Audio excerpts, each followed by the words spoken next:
Assalamualaikum warahmatullahi wabarakatuh. Selamat datang Sobat Nalar di Nalar Santri Amsilati.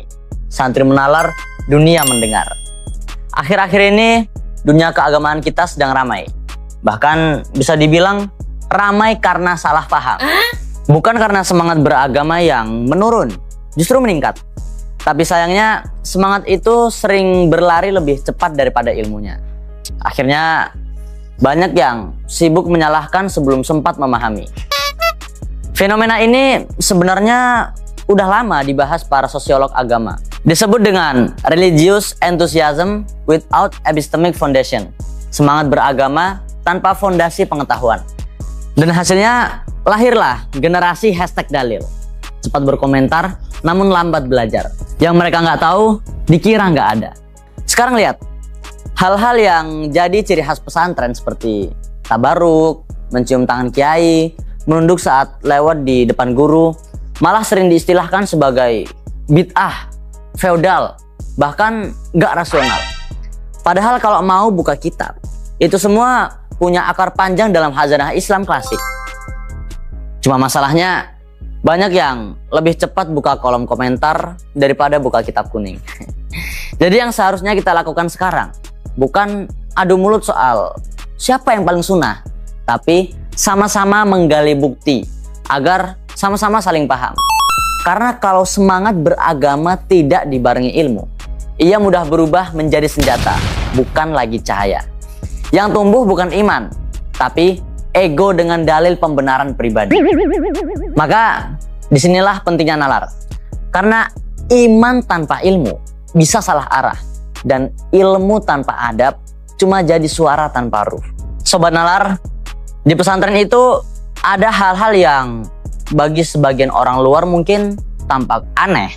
Santri menunduk saat lewat di depan kiai, mencium tangan, bahkan sampai berebut sisa air minumnya.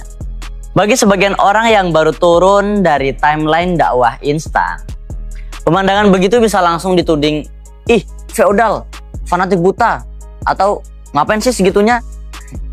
Padahal kalau mau pakai kacamata ilmu, yang mereka lihat sebagai kultus sejatinya adalah adab, atau bisa diistilahkan sebagai ethical reference, yaitu bentuk penghormatan etis terhadap sumber ilmu dan pembimbing spiritual. Logikanya gini Sobat Nalar, kalau orang berdiri memberi hormat saat bertemu seorang pejabat dianggap sopan, kenapa menunduk di depan guru dianggap berlebihan? Padahal dua-duanya sama-sama simbol penghormatan. Bedanya yang satu untuk kekuasaan, yang satu untuk keberkahan ilmu. Secara ilmiah, tradisi penghormatan di pesantren itu bagian dari apa yang disebut living fikih, yakni manifestasi nilai-nilai fikih yang hidup dalam budaya umat Islam. Ulama menyebutnya dengan kaidah besar, al-adatu muhakkamatun. Adat bisa menjadi dasar hukum selama tidak bertentangan dengan nas. Artinya, selama suatu kebiasaan tidak menyalahi syariat, ia justru bisa jadi bagian dari hukum Islam itu sendiri. Jadi, ketika santri mencium tangan gurunya, itu bukan ritual tanpa dalil, melainkan bentuk ta'zim, penghormatan terhadap ilmu dan ahlinya. Nah, Sobat Nalar, biar nggak dibilang cuma ceramah bumbu perasaan, yuk kita buka dalil yang sebenarnya. Karena sering banget muncul pertanyaan klasik yang nadanya nyinyir. Mana dalilnya nyium tangan kiai? Nabi aja nggak pernah gitu. Padahal kalau mau buka kitab, bukan kolom komentar. Jawabannya terang benderang. Dalam Sunan Abi Daud, kitab Al-Adab bab fil qiyam nomor 5217. Ada sebuah hadis yang sangat menarik nih. Diriwayatkan dari Ummul Mukminin Aisyah radhiyallahu anha. Haddatsanal Hasan ibnu Ali wa ibnu Bashar qala haddatsana Utsman ibnu Umar. Akhbarona Israil an Maisarah ibni Habib anil Minhal ibni Amr an Aisyah binti Thalhah an Ummil Mukminin Aisyah radhiyallahu anha.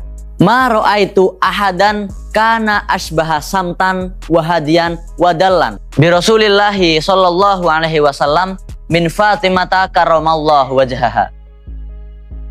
Wa kanat idza dakhalat alaihi qoma ilaiha fa akhadha biyadiha wa qabbalaha wa ajlasaha fi majlisihi Wa kana idza dakhala 'alaiha qamat ilaihi fa akhadat biyadihi faqabbalathu wa ajlasathu fi majlisiha. Diriwayatkan dari Ummul Mukminin Aisyah radhiyallahu anha, ia berkata, "Aku tidak pernah melihat seseorang yang paling mirip dalam sikap, tutur, dan perilaku dengan Rasulullah Shallallahu Alaihi Wasallam selain Fatimah radhiyallahu anha." Apabila Fatimah datang kepada Nabi Shallallahu Alaihi Wasallam, Fatimah berdiri untuk menyambut beliau, memegang tangannya, menciumnya, dan mendudukkannya di tempat duduknya. Sunan Abi Daud, Kitab Al-Adab Bab Fil Qiyam, nomor 5217, dihukumi sahih oleh Al-Albani. Artinya, siapa-siapa yang bilang kalau mencium tangan itu bid'ah, berarti dia lagi debat sama tendensi hadis, bukan sama seorang santri. Karena ternyata praktik mencium tangan bukan tradisi karangan pesantren, tapi bagian dari jejak adab Rasulullah Shallallahu Alaihi Wasallam dan keluarga beliau. Dan yang menarik nih Sobat Nalar, hadis ini dinyatakan sahih oleh Al-Albani. Iya, Al-Albani, tokoh besar yang jadi panutan sekte sebelah. Jadi kalau kalian para sekte sebelah yang hobi bilang, mana dalilnya tabaruk, mana dalilnya nyium tangan, kok pas dalil sahih seperti ini muncul malah diam 1000 tafsir. Albani aja bilang sahih, masa kalian masih ragu? Jadi sebenarnya kalian ngaji ikut panutannya siapa? Kalau panutan kalian sendiri aja nggak kalian ikuti. Oke Sobat Nalar, kalau tadi kita bicara adab Nabi Muhammad Shallallahu Alaihi Wasallam kepada putrinya Sayyidah Fatimah, sekarang kita lihat satu peristiwa lain. Bukan antara ayah dan anak, tapi antara Nabi dan sejarah kenabian sebelumnya. Biar jelas bahwa tabaruk atau mencari keberkahan itu bukan karangan pesantren, tapi praktik kenabian yang punya sanad langsung dari Rasulullah Shallallahu Alaihi Wasallam sendiri.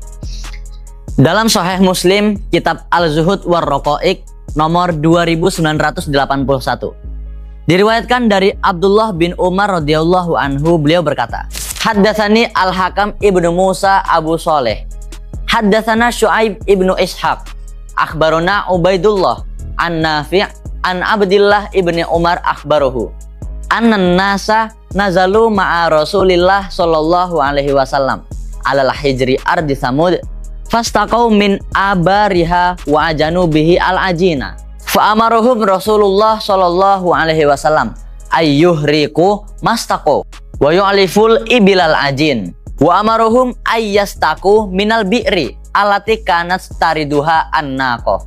Ketika Rasulullah Shallallahu Alaihi Wasallam dan para sahabat singgah di daerah Al-Hijr, tanah kaum Samud, mereka mengambil air dari sumur-sumurnya dan mengadoni adonan dengan air itu.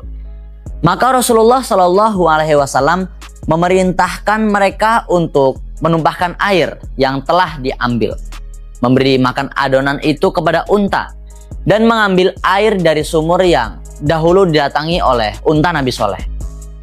Nah, di sini poinnya Sobat Nalar.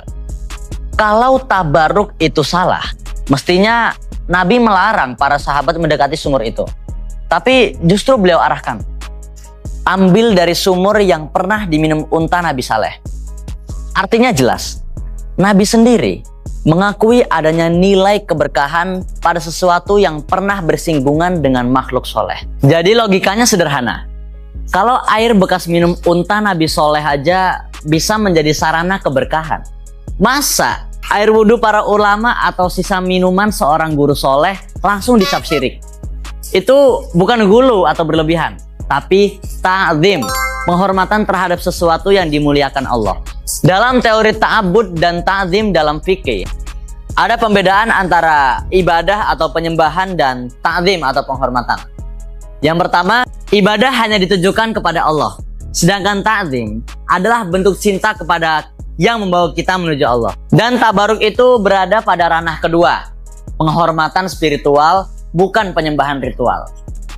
Jadi kalau pesantren masih menjaga tradisi itu, bukan karena tahayul, tapi karena memahami simbol bahwa keberkahan itu bukan dicari pada benda, tapi pada nilai dan doa yang menyertainya. Oke Sobat Nalar, terakhir kalau tadi kita bahas tabaruk secara umum, sekarang kita masuk ke salah satu bentuknya yang paling sering bikin gaduh, mencium tangan.